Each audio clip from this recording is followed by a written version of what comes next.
যারা আমরা cyber cafe ওনার বা এইপিএস সঞ্চালক বা কিছু আপনাদের মধ্যে থেকে এরকম আছে দোকানে প্রোডাক্ট বা সার্ভিস বিক্রি করে থাকে সাইবার ক্যাফে ছাড়াও এবং কিউআর কোডে পেমেন্ট নিয়ে থাকে।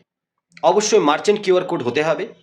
ডাইনামিক কিউআর কোড যে সমস্ত দোকানদাররা বা ওনাররা ইউজ করে মোবাইল অ্যাপ্লিকেশনের মাধ্যমে, তাদেরকে একটাই অনুরোধ করব, ডাইনামিক কিউআর কোডে অ্যামাউন্ট যখন আপনি লিখছেন, নিচে ডেসক্রিপশানে প্রোডাক্ট বা সার্ভিসের নাম লিখে শেয়ার করুন, যাতে কাস্টমার সেম অ্যামাউন্ট পেমেন্ট করতে গিয়ে সে জানতে পারে এবং আপনার কাছে বিল বা কোনো প্রুফ যেন থাকে। নর্মালি আমরা যারা সাইবার ক্যাফে ওনার বা ইপিএস সঞ্চালক, তাদের কাছে স্ট্যাটিক কিউআর কোড থাকে এবং প্রোডাক্ট বা সার্ভিস বিক্রি করে আপনি পেমেন্ট নিয়ে নিতে পারেন এবং এই পেমেন্টটা 20, 50, 100, 200, 500, 1000 হতে পারে, 2000 হতে পারে। 5000, 10,000 পেমেন্ট নিয়ে ক্যাশ দেবেন না, প্রুফ করতে পারবেন না প্রোডাক্ট বা সার্ভিস বিক্রি করে নিয়েছেন পেমেন্টটা, এবং প্রুফ করতে না পারলে ফাইনের মাত্রা কিন্তু অতিরিক্ত। কিউআর কোড যখন আপনার কাছে আছে, সেটা স্ট্যাটিক হোক বা ডাইনামিক, অবশ্যই পেছনে কোনো ব্যাঙ্ক অ্যাকাউন্ট লাগানো আছে। সেই ব্যাঙ্ক অ্যাকাউন্টে যদি সেভিংস হয়, আপনার সাজার পরিমাণ, আপনার উপর সন্দেহের পরিমাণ, সাইবার ক্রাইম কেসের পরিমাণ অনেক গুণ বেড়ে যাবে। যদি কারেন্ট অ্যাকাউন্ট হয়, তাহলে হয়তো পরিমাণটা এত বাড়বে না।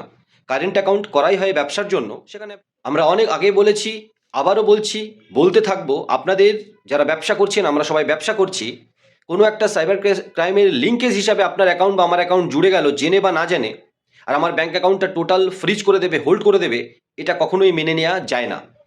যতটা খবর পাওয়া যাচ্ছে, সেটা RBI, reserve bank of India, খুব তাড়াতাড়ি নতুন বছরে এরকম একটা সার্কুলেশন, এরকম একটা নিয়ম আনতে চলেছে এবং ব্যাঙ্কগুলোকে, পেমেন্ট গেটওয়ে কোম্পানিগুলোকে রুলস অ্যান্ড রেগুলেশনের মধ্যে আনতে চলেছে, যেখানে যদি কিউআর কোড হোক বা যে কোনো ক্ষেত্রে বিজনেস কারেন্ট অ্যাকাউন্ট বা কারেন্ট অ্যাকাউন্ট থাকে বা সেভিংস অ্যাকাউন্টও থাকে, ডিসপিউটেড যে অ্যামাউন্টের জন্য ওই অ্যাকাউন্টটা লিঙ্কেজ হিসাবে নেওয়া হয়েছে, সেই অ্যামাউন্টটা যেন হোল্ড করা হয়, টোটাল অ্যাকাউন্ট ফ্রিজ বা টোটাল অ্যাকাউন্ট বন্ধ যেন না করা হয়, ডেবিট ফ্রিজ না করা হয়।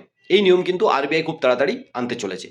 ততক্ষণ বা তারপরেও ইল্লিগাল প্র্যাকটিস করতে গিয়ে যে কোনো পেমেন্ট নিয়ে ক্যাশ দেবেন, এরকম কিউআর কোডে পেমেন্ট নেবেন না, সেটা স্ট্যাটিক হোক বা ডাইনামিক।